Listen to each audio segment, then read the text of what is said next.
Hey, this is Stu Schaefer, and I'm going to tell you if you should be eating carbs or not to lose weight in menopause. And this might actually shock you. So let's dive right in. So the question is, hey, should I be eating carbs to lose weight? Should I not be eating carbs? I hear so many conflicting information. What should I do? I'm going to answer why and how carbs work, and then whether or not you should be eating them to lose weight in menopause. And it's going to depend on what category you're in. So you want to watch and stay with me till the end so you can identify which of these categories applies to you and to know how you should be eating. All right, so let's start from the start. What do carbs do anyway? Why would they be important? Because you hear a lot of these influencers who say, oh yeah, you don't need carbs to live.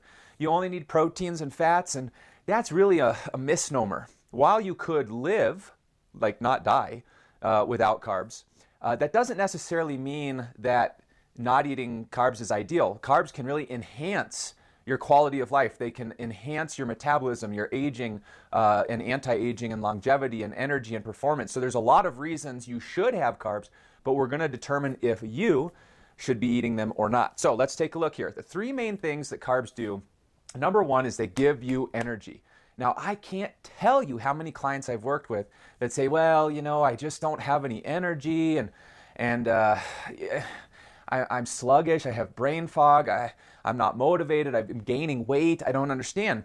And when we pump up their carbs, whether they're eating them or not, all of a sudden they go, oh my gosh, I have all this energy, okay? And they lose weight, and they burn off body fat, and their hormones get better, and their thyroid improves, and they have all these wonderful anti-aging benefits. But energy is one of the reasons.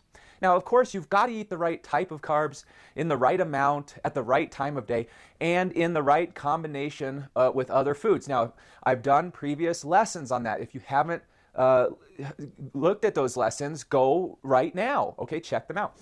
But that's key. Now, the other thing that it'll do is carbs help the protein transportation, or what they call a protein delivery system. Actually, it's called muscle protein delivery system. And so protein and muscle, carbs really help with that. Why? Well, when you eat carbs, they do raise your blood sugar up a little bit, and that's really good. That triggers your insulin to be released in the right amount. Okay, now listen, insulin gets a bad reputation, but I've done another lesson on this that you'll want to check out about how insulin can actually cause you to burn fat and build muscle. But here's the cliff notes. When the right amount of insulin gets released, all right, not too much and not too little, the right amount, the sweet spot, it shuttles the protein and amino acids and glycogen into your muscles and into your liver. So you can actually build and tone muscle, and you have energy, and your metabolism speeds up, and then you burn more fat, okay? So that's important. And number three is thyroid, okay? Your liver is responsible for converting T4 into T3. Your thyroid releases T4, the majority of T4.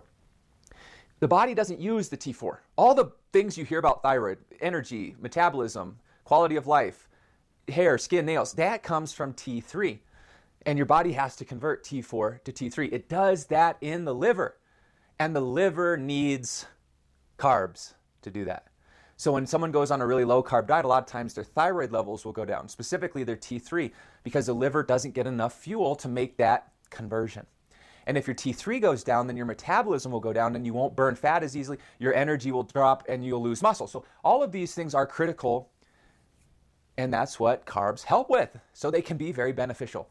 But let's look if you should be eating carbs. We're going to go over the four main types of people and how carbs would or would not apply to you. Let's look at number one. Okay, the first type of person is they do no movement during the day.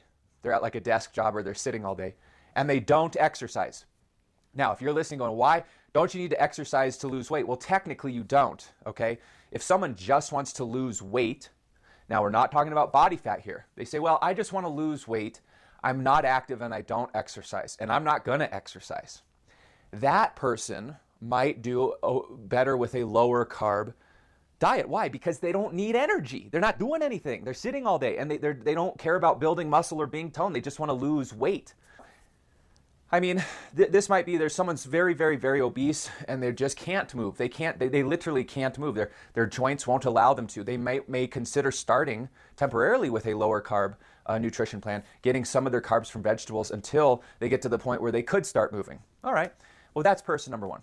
Let's look at the second type of person and whether or not you should be having carbohydrates. The second type of person is someone who is genetically overweight. Now, a lot of people say, well, there's no such thing as a genetic thing. Yeah, there is, okay? Here's what happens. If when you were in your mother's womb, she gained a lot of weight, and if when you were born between ages 0 and say 7 or 8, you gained a bunch of weight, you were, say, an overweight child, you actually will have more fat cells in your body than someone else.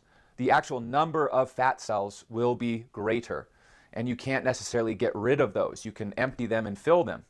Now, what does this mean? It means a person like this, who say is at 10% body fat, and another person who has less total number of fat cells, who's also at 10% body fat, this person will look way leaner than this person because they have less number of fat cells. And even if you empty a fat cell, that cell still takes up a little bit of space. So it adds to what would look like being fat or overweight. Also, when you have way more fat cells, now what happens is sometimes your body has a much easier time. It's prone to converting carbohydrates to fat. Now, this is rare, and it is genetic. Now, the body type often has a name called an endomorph. Endomorph. Now, if that's you and you're here, what I would say is, in that case, you probably would want to do a more of a lower carb approach. However, because if you go too low carb for too long, you can have some of these side effects where your thyroid goes down, maybe you eat away a little bit at muscle, your energy tanks, things like that.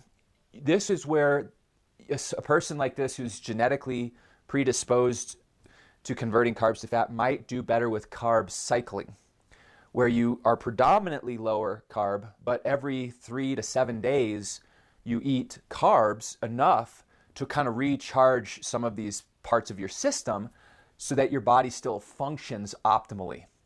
Now, oftentimes this type of a nutrition plan would require a little bit higher protein. The reason for that is so you don't burn off or catabolize your own muscle, because then that will make you look worse, and that will slow down your metabolism and hurt your body. So this requires a little bit more of a fine balance. This is person number 2. Let's look at person type number 3. This is the person who has thyroid or adrenal fatigue. Okay, your thyroid numbers are down, or you've been diagnosed with high adrenal fatigue or high cortisol or something like this. You absolutely need carbs. You want carbs. This is probably, if you've been doing low carb, this is one of the things that has contributed to this. So if your thyroid levels are low, and oftentimes you'll have some sort of an adrenal issue that accompanies that, you are the person that needs carbohydrates. Now, you need the right types, and you need, obviously, it in the right time of day and the right combination with everything else. So you've got to understand that. And this is why things get so individual and so specific for each person, is because if you have had, let's say you've been eating no carbs, and I guess I should be eating carbs. Well, you can't go from 0 to 100 in 1 second, okay? You have to gradually reintegrate that so that your body can start switching and utilizing it appropriately. You start feeding the liver, the thyroid starts coming back, your cortisol and adrenaline starts to go back down. This is an absolute disaster if you try to do low carb or things like fasting. That only contributes more to the adrenal fatigue, and it only worsens the thyroid function. So if you've been diagnosed or you have any sort of thyroid, low thyroid, or adrenal/cortisol issues, you really want the carbs. Now, you don't want to just eat a bunch of simple carbs or sugary carbs or processed carbs. That won't help. You need certain carbs will actually fuel and feed the liver. You want those. Certain carbs will feed and fuel the muscles. You want those. And the key here is when you're eating carbs, you really do need to be doing some type of an exercise regimen. That's so your body actually will start using those carbohydrates better. But the key there is when you do that, now you're going to build muscle. You're going to speed up your metabolism. You're going to activate your anti-aging responses in the body so you look younger, you feel better. And this is the key. I don't recommend just losing weight and sacrificing muscle. That's old school. That's like from the 60s and 70s. If you're wanting to really lose weight and be healthy, you've got to add some muscle. You've got to be fit and healthy. You want a holistic, well-rounded approach, not just a, hey, I'm just going to lose as much weight as I can. That's the wrong approach. You want to lose body fat, but also replace it with lean muscle so you look tight and toned and not just soft and flabby and skinny fat, okay? So this is their third type of person. Let's look at the fourth and final type of person. This is the person who wants to be toned versus skinny. Okay, we just talked about this, but toned versus skinny. If a person just wants to be skinny, I just want to lose as much weight as I can and look as skinny as possible, then yeah, I could see you not having carbs. But this is unhealthy in my opinion, because getting that skinny, you're going to lose a lot of muscle. So then you're going to be either underweight or just under muscled. And remember, muscle equals metabolism. This is where a lot of people, and especially a lot of women in menopause, will run into hormone problems, bone density issues, metabolism issues. Then they just have to eat less and less over time. And even though they're thin or skinny, they still kind of that skinny fat. They don't have a lot of lean mass in their body, so they just look skinny. But if they were to take their clothes off, they have no tone. Maybe their butt's kind of sagging, and their arms are droopy and things like that. Maybe their abs, there's no definition in their midsection. It's just that they're skinny. Well, that type of person, yeah, maybe they're not eating carbs.